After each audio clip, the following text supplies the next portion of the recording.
আলহামদুলিল্লাহ রব্বিল আলামিন ওয়াসসালাতু ওয়াসসালামু আলা সাইয়্যিদিল আমবিয়া ওয়াল মুরসালিন ওয়া আলা আলিহি ওয়া সাহবিহি আজমাইন।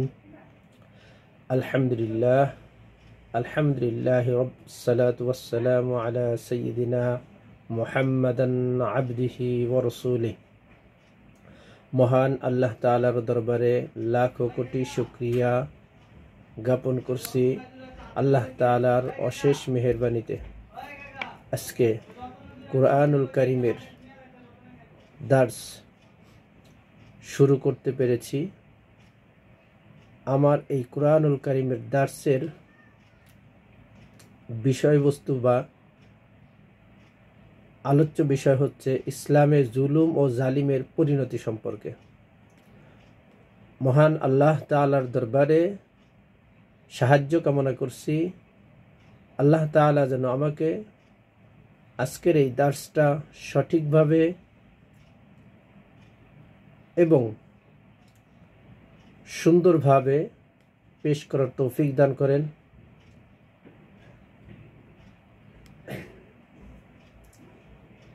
আউযু বিল্লাহি মিনাশ শাইতানির রাজীম। বিসমিল্লাহির রহমানির রহিম।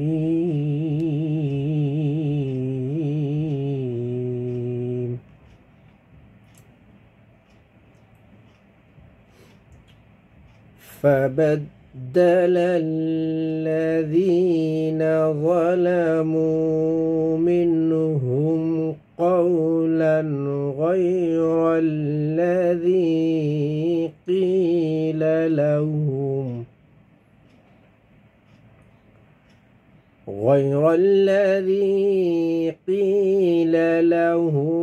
فأرسلنا عليهم رجزا من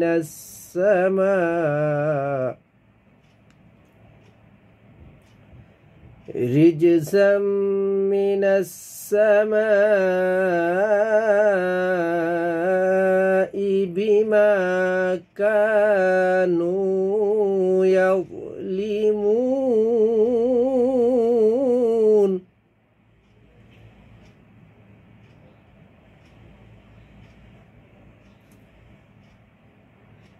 بسم الله الرحمن الرحيم.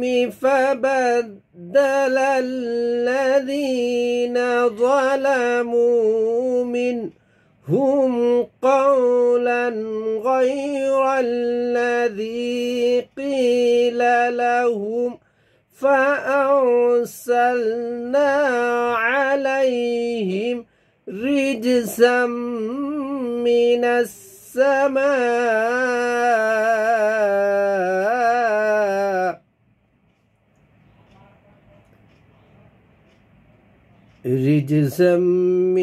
السماء بما كانوا يظلمون.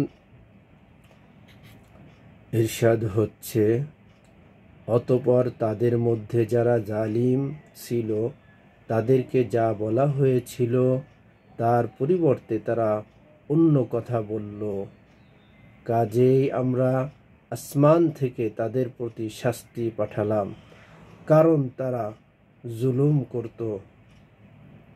সূরা আল আরাফ 7 নম্বর সূরা 162 নম্বর আয়াত। সূরাটির নামকরণ সূরাটির 46 নম্বর আয়াতে উল্লেখিত ওয়ালাল আ'রাফি রিজালান শব্দটিকে এর নাম হিসেবে গ্রহণ করা হয়েছে। জান্নাত ও জাহান্নামের মধ্যবর্তী স্থানকে আল আরাফ বলা হয়। সূরাটির নামকরণের বিষয়ে সাধারণত কুরআনুল কারীমে যে নামকরণ করা হয় 3টা বিষয়ের প্রেক্ষাপটে। একটা হচ্ছে এই সূরার মধ্যে এই শব্দটি উল্লেখ আছে, তার উপর গুরুত্ব দিয়ে নামকরণ করা হয়। আর একটা হচ্ছে এই শব্দের মধ্যে এই বিষয়ের আলোচনা করা হয়েছে, আলোচ্য বিষয় আছে, তার উপর গুরুত্ব দিয়ে নামকরণ করা হয়। তো এই সূরাটির নামকরণ করা হয়েছে, এই সূরাটির মধ্যে এই শব্দটি উল্লেখ রয়েছে। সূরাটি নাজিলের প্রেক্ষাপট আলোচনা করতে গিয়ে বলা যায় এটি একটি মাক্কি সূরা। তবে এখানে 163 থেকে 170 নং পর্যন্ত মোট 8টি আয়াত মদিনাতে নাজিল হয়েছে। এটা তাফসিরে কুরতুবিতে। আবার কারো কারো মতে 163 থেকে 167 এই 5টি আয়াত মদিনায় নাজিল হয়েছে। এই সূরাটির যে আয়াত তেলাওয়াত করেছি এর মূল বিষয়বস্তু হচ্ছে নবুয়াত ও রিসালাত কবুল করার আহ্বান, পরকালের সত্যতা, পরকালে অবিশ্বাসীদের পরিণতি এবং জান্নাতি ও জাহান্নামীদের কথোপকথন সহ নূহ আলাইহিস সালাম সহ অন্যান্য নবীগণের ঘটনার বিবরণ হচ্ছে এই সূরাটির মূল আলোচ্য বিষয়। মহান আল্লাহ তাআলার দরবারে এই সূরাটির ব্যাখ্যা বা তাফসির সঠিকভাবে উল্লেখ করতে পারি সেই তৌফিক কামনা করছি। সংক্ষিপ্ত তাফসিরে এই সূরাটির ব্যাখ্যাতে বলছে মহান আল্লাহ তাআলা পূর্বের যে আয়াতগুলোতে মূসা আলাইহিস সালামের সম্প্রদায় বানু ইসরাঈলের মধ্যে একদল সত্যপন্থী ছিল যারা সত্যের অনুসরণ করে এবং ন্যায়ভিত্তিক মীমাংসা করে। এরা যেমন মূসা আলাইহিস সালামের সময়ও ছিল, আবার রাসূলুল্লাহ সাল্লাল্লাহু আলাইহি ওয়াসাল্লামের সময়ও তাদের কিতাবের সুসংবাদ অনুসারে তার প্রতি ঈমান আনে ও তার যথাযথ অনুসরণও করে। এ ব্যাপারে আরেকটা বিষয় হলো আল্লাহ তাআলা কুরআনুল কারীমে বিভিন্ন জায়গায় এই ব্যাপারে বলেছেন যে সর্বশেষ নবী হযরত মুহাম্মদ রাসূলুল্লাহ সাল্লাল্লাহু আলাইহি ওয়াসাল্লাম দুনিয়াতে আগমনের পর ইতিপূর্বে যত কিতাব এবং রসুল ছিল, সকল কিতাব এবং রসুল যদি তাদের অনুসারীরা যদি আল্লাহ রসুল সাল্লাল্লাহু আলাইহি সাল্লামের অনুসরণ করে এবং এই কুরআনুল কারীমের উপর ঈমান আনে, তাহলে তারা মুসলিম হিসেবে পরিগণিত হবে। আর যদি তারা ভিন্ন পথ অবলম্বন করে অপর অংশ যেটি ছিল তাদের মতো হয়, যেমন বাছুর পূজার অপরাধ সহ নানা ভ্রষ্টতায় নিমজ্জিত ছিল, তারা আল্লাহ তাআলার সত্য দিন ও তার রসুলের সঙ্গে অসদাচরণ করেছে, সীমা লঙ্ঘন করেছে এবং নিজেদের প্রতি জুলুম করেছে। ফলে মহাপ্রক্রান্ত আল্লাহ পক্ষ থেকে তাদেরকে পাকড়াও করা হয়। মহান আল্লাহ তাআলা এই ব্যাপারে বলেন, ফাবাদদালাল্লাযীনা যালামু মিনহুম কাওলান গায়রাল্লাযী ক্বিলা লাহুম, অতঃপর তাদের মধ্যে যারা জালিম ছিল তাদেরকে যা বলা হয়েছিল তার পরিবর্তে তারা অন্য কথা বলল। এ আয়াতে জুলুমকারীদের কথা বলা হয়েছে এবং জুলুম করার কারণে তাদের উপর কঠিন শাস্তি আরোপের ঘোষণাও করা হয়েছে। অনুরূপ আরেকটি আয়াতে আল্লাহ তাআলা বলেন, ফাবাদদালাল্লাযীনা যালামু কাওলান গায়রাল্লাযী ক্বিলা লাহুম ফাআনজালনা আলাল্লাযীনা যালামু রিজসাম মিনাস সামাই বিমা কানু ইয়াফসুকুন, অতঃপর জালিমরা তাদেরকে যা বলা হয়েছিল তার পরিবর্তে অন্য কথা বলল, কাজেই আমরা জালিমদের প্রতি তাদের অবাধ্যতার কারণে আকাশ হতে শাস্তি নাজিল করলাম। সূরা আল বাকারার 59 নম্বর আয়াতে মহান আল্লাহ তাআলা বলেন,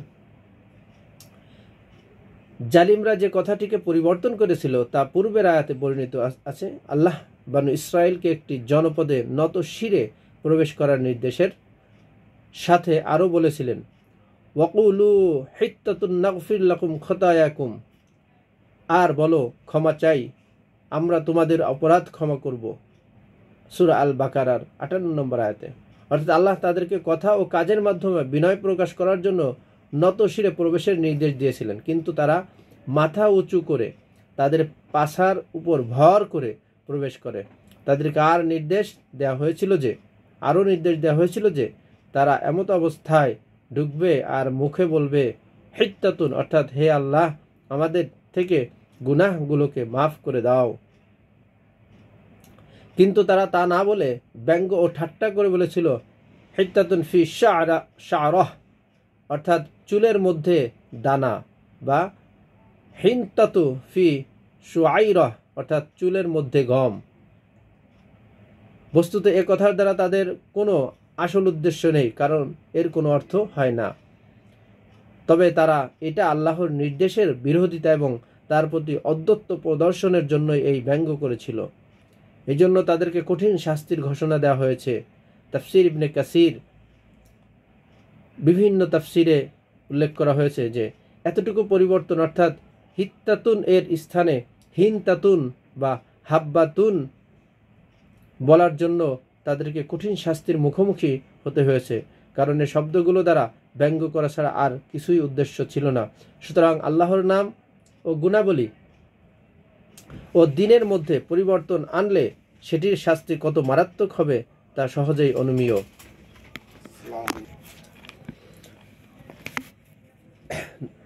জুলুম মারাত্মক একটি অপরাধ, এর শাস্তিও ভয়াবহ। প্রকৃতপক্ষে জুলুম সকল ভালো কাজ ধ্বংস করে দেয়, যাবতীয় বরকত ও কল্যাণ মুছে ফেলে ধ্বংস ডেকে আনে, শত্রুতার সৃষ্টি করে এবং অবাধ্যতা ও সম্পর্ক ছিন্নের কারণ ঘটায়।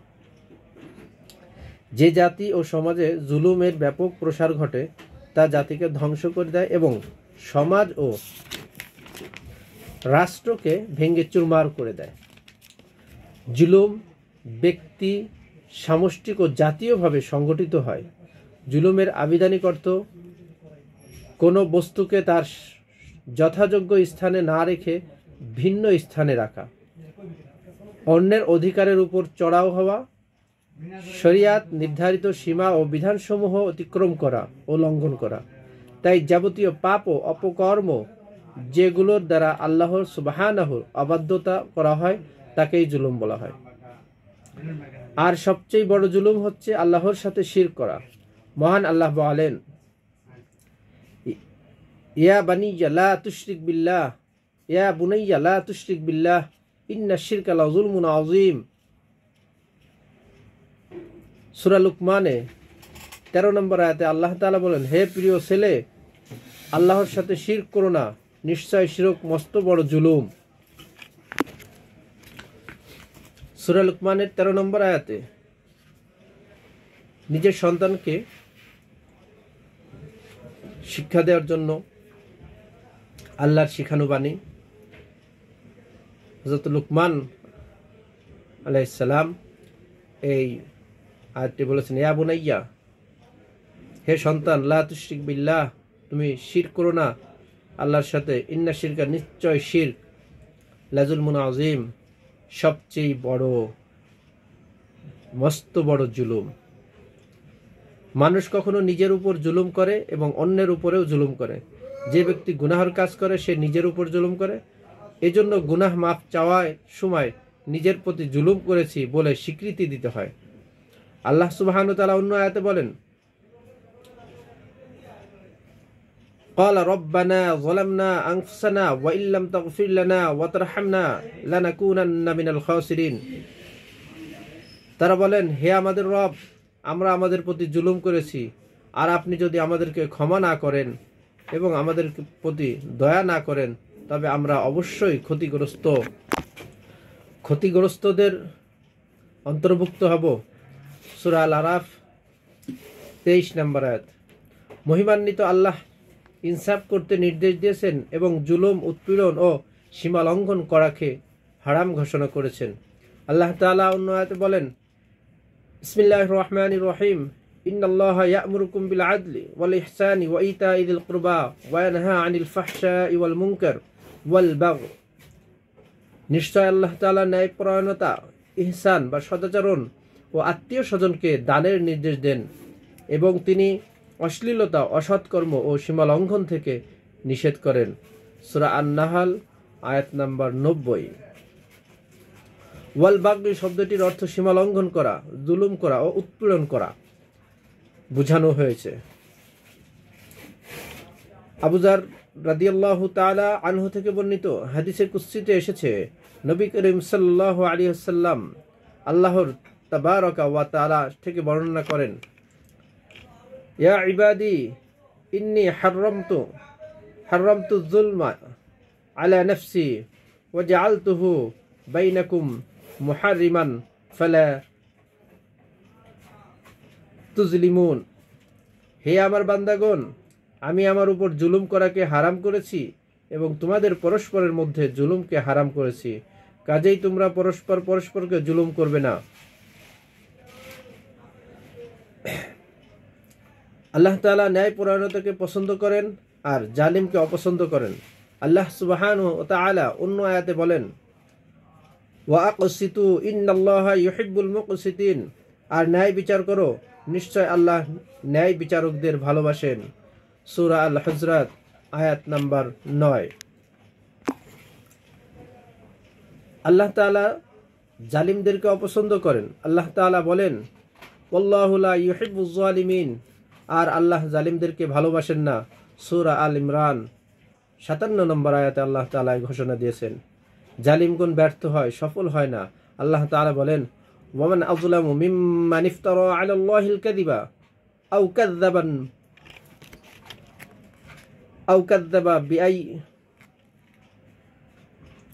ইন্নাহু লা ইফলিহুল যালিমুন। যে ব্যক্তি আল্লাহ সম্বন্ধে মিথ্যা রচনা করে বা তার আয়াতসমূহে মিথ্যারোপ করে, তার চেয়ে বড় জালিম আর কে? নিশ্চয় জালিমরা সাফল্য লাভ করতে পারে না। সূরা আল আনআম 21 নম্বর আয়াতে আল্লাহ তাআলা ঘোষণা দিয়েছেন। জুলুম ও জালিমের পরিণতি কি হয়? মহান আল্লাহ তাআলা বলেন, ফাআরসালনা আলাইহিম রিজজাম মিনাস সামাই বিমা কানু ইয়াজলিমুন, কাজেই আমরা আসমান থেকে তাদের প্রতি শাস্তি পাঠালাম কারণ তারা জুলুম করত। বস্তুত জালিমরা দুনিয়া ও আখিরাতের কল্যাণ থেকে বঞ্চিত হয়। দিন ও দুনিয়ার কোনো কার্যক্রমেই সঠিক পথ পায় না। আলোচ্য আয়াতে বনু ইসরাইল যখন আল্লাহ তাআলার কথাকে পরিবর্তন করে ব্যঙ্গাত্মক শব্দ ও ঠাট্টা মস্করার মাধ্যমে তার বিধানের বিরোধিতা করেছিল, তখন তিনি তাদেরকে এই সীমালঙ্ঘন ও জুলুমের কারণে কঠিন শাস্তির ঘোষণা দেন। যে তাদের প্রতি আকাশ থেকে শাস্তি পাঠানো হয়েছে, এই শাস্তি কি ছিল সে সম্পর্কে আল কোরআনের বিভিন্ন আয়াতে আলোচনা করা হয়েছে। মহাপ্রাক্রান্ত আল্লাহ তাদের প্রতি হুঁশিয়ারি উচ্চারণ করেছেন। করুণাময় আল্লাহ তাআলা বলেন, ফাওয়াইলুল লিল্লাযিনা যালামু মিন আযাবি ইয়াউমিন আলীম, অতএব জালিমদের জন্য ধ্বংস যন্ত্রণাদায়ক দিনের শাস্তির, তাদেরকে করুণ পরিণতি হুমকি দেওয়া হয়েছে। আল্লাহ তাআলা বলেন, ওয়াসায়ালামুল লাযিনা যালামু আইয়ামুনকালাবি ইয়ানকালিবুন, আর জালিমরা অচিরেই জানবে কোন ধরনের গন্তব্যস্থলে তারা ফিরে যাবে, কোন ধরনের গন্তব্যস্থলে ফিরে যাবে। সূরা আশ-শুআরার 227 নম্বর আয়াতে আল্লাহ তাআলা বলেছেন, মহান আল্লাহ তাআলা তাদেরকে তার রহমত থেকে দূরে সরিয়ে দেন। মহিমান্বিত আল্লাহ তাআলা বলেন, ফাআখাযাতহুমুস সাইহাতু বিল হাক্কি ফাজআলনাহুম গুসাআন ফাবা'দান লিকওমিন যালিমিন, অতঃপর সত্যি সত্যি তাদেরকে এক বিরাট আওয়াজ তাদেরকে পাকড়াও করলো, ফলে আমরা তাদেরকে ভাসমান আবর্জনার মতো করে দিলাম। কাজেই জালিম সম্প্রদায়ের জন্য রইল ধ্বংস। সূরা আল মুমিনুন আয়াত নম্বর 41। জুলুমের প্রকার। জুলুমের অনেক ধরনের প্রকার রয়েছে, যেমন মানুষকে তাদের অধিকার থেকে বঞ্চিত করা, শিথিলতা দেখানো এবং তাদের ক্ষতি সাধন করা। এর সবচেয়ে জঘন্য রূপ হচ্ছে সমাজ ও রাষ্ট্রে অন্যায়, অবিচার এবং নিপীড়ন করা, আর মানুষের জীবন সম্পদ, সম্মান, বুদ্ধিমত্তার ক্ষেত্রে চড়াও হওয়া এবং নানা প্রকারের সীমালঙ্ঘনমূলক কর্মকাণ্ড পরিচালনা করা। এটাই হচ্ছে মানবতার প্রতি অপরাধ। দ্বিতীয় নাম্বার হচ্ছে মানুষের প্রতি জুলুমের আরেকটি প্রক্রিয়া হচ্ছে মানুষের ধর্মীয় ক্ষেত্রে জুলুম করা, অর্থাৎ মানুষের মধ্যে কামনা ও সংশয় সৃষ্টির মাধ্যমে তাদেরকে সত্য দিন থেকে ফিরিয়ে রাখা। এসব মন্দ কাজ তাদেরকে শিরক, কুফরি ও বিদআতের মধ্যে ফেলে দেয়। একইভাবে দুরাচার, পাপাচার ও জঘন্য কার্যক্রমে নিমজ্জিত করে। যেসব মানুষ এ প্রকারের জুলুম ধারণ করে তারা তাদের কামনা বাসনা বিভিন্ন মিডিয়ায় ছড়িয়ে দেয় এবং তাদের যৌনতার কথাও তারা তাদের বই পুস্তকের মাধ্যমে প্রকাশ ঘটায়। অশ্লীলতা, বেহায়াপনা, চারিত্রিক স্খলন তাদের মাঝে এই পরিমাণ ছড়িয়ে যায় যে তাদের সম্মান ও আত্মমর্যাদা বোধ শেষ হয়ে যায়। অপরদিকে যৌনতা, অশ্লীলতা ব্যাপক হারে বৃদ্ধি লাভ করে। মানুষের সমাজ তখন পশুর সমাজে বা তার চেয়ে জঘন্য সমাজে পরিণত হয়। মানুষের প্রতি জুলুম করার আরেকটি ধরন হচ্ছে অন্যায়ভাবে হত্যা, গুম, খুন, জেল জরিমানা, শাস্তি ও নির্যাতন ইত্যাদির মাধ্যমে মানুষদের জীবনের উপর চড়াও হওয়া। নবী সাল্লাল্লাহু আলাইহি সাল্লাম এভাবে বলছে, ইন্নাল্লাহা ইউআযযিবুল্লাযীনা ইউআযযিবুনা ফিদ দুনিয়া, নিশ্চয় আল্লাহ তাদেরকে শাস্তি দেন যারা দুনিয়াতে মানুষকে শাস্তি দেয়। সহিহ মুসলিম 2017 নম্বর ও 2026 নম্বর। আর যারা এই মানুষের প্রতি জুলুম করতে প্রত্যক্ষ পরোক্ষ সহায়তা করে এবং মাজলুমদের দুরবস্থা দেখে আনন্দ উল্লাস করে, তারা প্রত্যেকে অভিশপ্ত ও শাস্তিপ্রাপ্ত জালিমদের মধ্যে শামিল।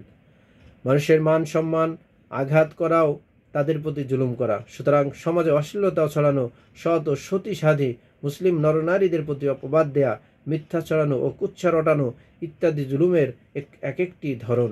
আবার যারা অশ্লীলতা ও বেহায়াপনা ও অবাধ যৌনতা ছড়ানোর পথগুলোকে উন্মুক্ত করে ও বাজারজাত করে, সেগুলো জুলুমের অন্তর্ভুক্ত।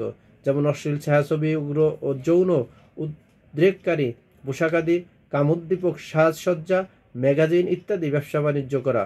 তাছাড়াও গীবত, নিন্দার চর্চা, খারাপ নামে ডাকা, ঠাট্টা বিদ্রুপ ইত্যাদি এর অন্তর্ভুক্ত। বিশেষ করে অপকর্ম দ্বারা সত্যপন্থী আলিম উলামা ও দায়ীগণের মান সম্মানের উপর চড়াও হওয়া ও জঘন্য জুলুম। মানুষের ধন সম্পদ চুরি, ডাকাতি, ছিনতাই, ধ্বংস, দখল বা কৌশল ও প্রতারণার ইত্যাদির মাধ্যমে আত্মসাৎ করা জুলুমের আরেকটি প্রকার। সবচেয়ে বড় ও কঠিন জুলুম হচ্ছে জালিম সরকার কর্তৃক জনসাধারণ ও নাগরিকদের উপর চরম অত্যাচার ও নির্যাতন পরিচালনা করা, তাদের প্রতি নিষ্ঠুর আধিপত্য ও ফ্যাসিবাদ কায়েম করা।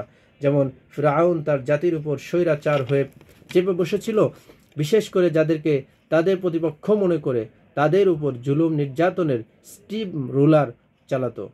ক্ষমতার আধিপত্য কায়েম করে অবর্ণনীয় নিপীড়ন ও চরম নিষ্ঠুরতার চর্চা করত, হত্যা ও রক্তপাত করত, জীবিত মানুষের উপর সীমাহীন নির্যাতন চালাতো, গর্ভবতী নারীদের পেট চিরে বাচ্চাদেরকে বের করে ফেলে দিত, মানুষের চোখ এবং শিশুদের নখ উপড়ে ফেলত, বাড়িঘর ধ্বংস করত, অবরোধ করত, অনাহারে রাখত, খাদ্যে বিষ মিশিয়ে হত্যা করত, অপমান অপদস্থ করত, সম্পদ ছিনিয়ে নিত। এভাবেই তারা মানুষদেরকে পরিপূর্ণ দাস বানিয়ে রাখত। ফিরআউনের অত্যাচারের নির্মমতা তুলে ধরে আল্লাহ তাআলা বলেন, ক্বালা সানুকাত্তিলু আবনাআহুম ওয়া নাস্তাহয়ি নিসাআহুম ওয়া ইন্না ফাওকাহুম কাহিরুন। সে বলল, অচিরেই আমরা তাদের পুত্রদেরকে হত্যা করব এবং তাদের নারীদেরকে জীবিত রাখব, আর নিশ্চয় আমরা তাদের উপর শক্তিধর। সূরা আরাফ 127 নম্বর আয়াত। অর্থাৎ তাদেরকে পুরুষ শূন্য করে নারীদেরকে দাসী করে রাখবে। নারীরা আমাদের ক্ষমতা ও শাসন থেকে বাইরে যেতে পারবে না। এটা ছিল ফিরআউনের চরম অধ্যত্ত, নিষ্ঠুরতা, স্বেচ্ছাচারিতা ও অহংকার। এজন্য আল্লাহ সুবহানাহু ওয়া তাআলা বলেন, ইন্না ফিরআউনা আলা ফিল আরদি ওয়া জাআলা আহলাহা শিয়াআ ইয়াস্তাদঈফু তাঈফাতাম মিনহুম ইযাববিহু আবনাআহুম ওয়া ইস্তাহয়ি নিসাআহুম ইন্নাহু কানা মিনাল মুফসিদিন। নিশ্চয় ফিরআউন জমিনের উপর অহংকারী হয়েছিল এবং সেখানকার অধিবাসীদেরকে বিভিন্ন শ্রেণীতে বিভক্ত করে তাদের একটি শ্রেণীকে দুর্বল করেছিল। তাদের পুত্রদেরকে হত্যা করত এবং নারীদেরকে জীবিত থাকতে দিত। সে তো ছিল বিপর্যয় সৃষ্টিকারী। সূরা কাসাস 4 নম্বর আয়াত। অর্থাৎ তার সমর্থক ও কর্মীদেরকে বিশেষ অধিকার ও সুযোগ সুবিধা দিত এবং অন্যদেরকে শত্রু ভেবে অধীন করে পদানত করে রাখত, তাদেরকে পর্যদুস্ত নিষ্পেষিত করত, রাত দিন তাদের দ্বারা রাষ্ট্রের ও জনসাধারণের কঠোর পরিশ্রম করাত। এভাবে তাদের বাড়িঘর অবরোধ করত, পাকড়াও করত, গুম করা হতো, গোপন কারাগারে রাখা হতো এবং নানা প্রকার অত্যাচার পরিচালনা করত। যুগে যুগে জালিমদের পরিণতি। মহাপ্রাকন্ত আল্লাহর সাধারণ নীতি হচ্ছে তিনি বিলম্বে হলেও অত্যাচারী ও স্বৈরাচারীকে পাকড়াও করেন। সৃষ্টির ক্ষেত্রে তার চিরাচরিত নিয়ম হচ্ছে তিনি জালিমকে ছাড় দেন কিন্তু ছেড়ে দেন না। জালিমের শেষ পরিণতি হয় অত্যন্ত ভয়াবহ। আল কোরআনে জালিমদের পরিণতির ব্যাপারে যা বর্ণিত হয়েছে সেখানে চিন্তাশীল ব্যক্তিবর্গের অনেক শিক্ষা ও উপদেশ রয়েছে। জালিমদের শাস্তি দিতে আল্লাহর কোনো পরোয়া নেই। তিনি তাদেরকে দুনিয়া ও আখিরাতে চরমভাবে অপদস্থ করেন। জুলুম নির্যাতনের বিভৎস ও এর বহুমুখী ক্ষতির বিবেচনায় পরকালের শাস্তির আগেই মহান আল্লাহ তাআলা দুনিয়াতেই শাস্তি থেকে ত্বরান্বিত করেন।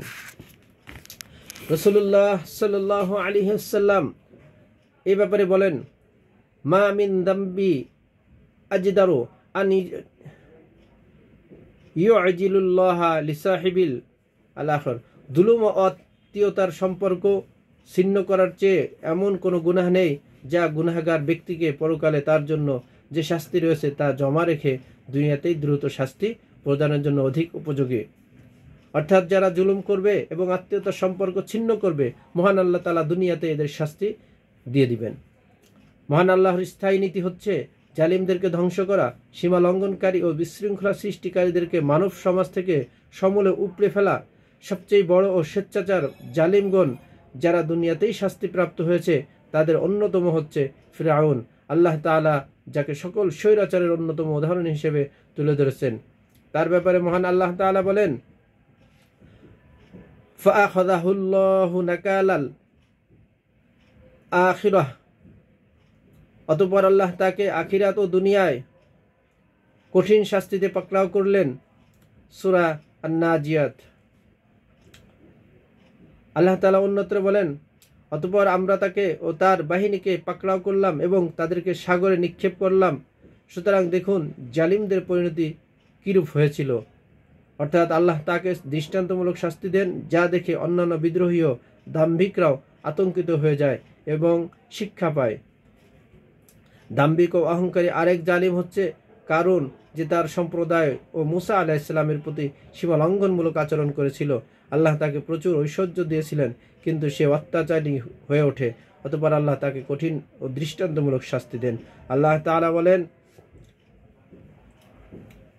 ফাখাসাফনা বিহি ওয়া বিদারিহিল আরদ ফামান কানা লাহু মিন ফিআতিন ইয়ানসুরুনাহু মিন দুনিল্লাহি ওয়া মা কানা মিনাল মুনতাসিরিন।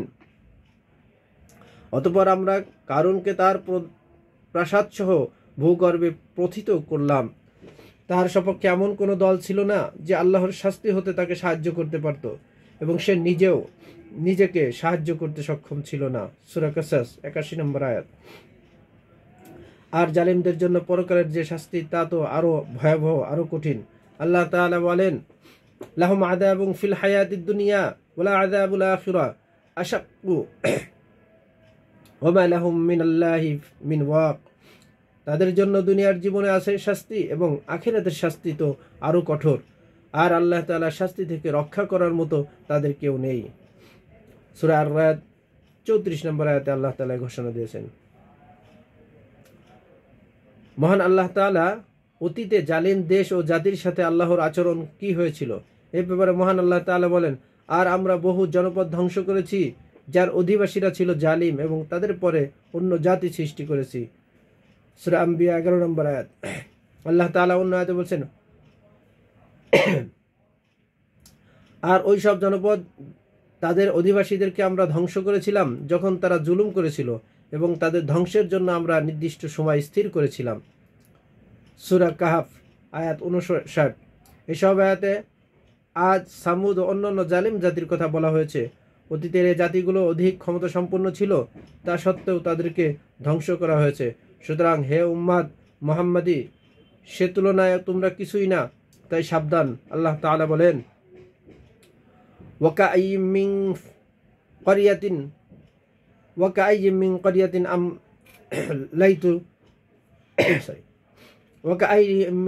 আমলাইতু লাহা ওয়া হিয়া যালিমাতুন সুম্মা আখাযতুহা ওয়া ইলাইহিল মাসীর।